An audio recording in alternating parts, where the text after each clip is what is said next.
Водомер жауапкершілігі шектеулі серіктестігі су ресурстары маркетинг жауапкершілігі шектеулі серіктестігінің байырғы және сенімді серіктесі. Бұл кәсіпорын суды есепке алу, аспаптарын тексерумен және ауыстырумен, пайдалану кезінде оларға қызмет көрсетумен айналысады. Мұражайда су есептегіштердің бірнеше данасы бар. Келушілер олардың түрлері туралы айтты.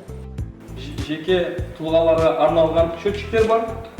Кейін промышленный отделіміз. Ол қалай жұмыс істейді? Бұл пром счетчиктер, олар жаңадан келген счетчиктер, картамен жұмыс істейді. Сондай бар. Кейін басқа түрлері бар деген. Клапанмен, иә. Кейін үлкен уже кәдімгі общий домовой счетчиктер, кәдімгі көшелерге қойылады, үйлерге қойылады. Су шаруашылығы мұражайында көптеген қызықты экспозициялар бар. Оған бару арқылы Шымкенттегі таза сумен қамтамасыз ететін және ағынды суларды тазартумен айналысатын кәсіпорынның тарихы туралы бәрін білуге болады. Айта кетейік, ондаған жылдар бойғы суды есептеу құралдары да бар. Бұл өте ескі су есептегіш. Қызықты санақтар, бағыттаманың бір толық шеңбері, бір жұмсалған су кубы.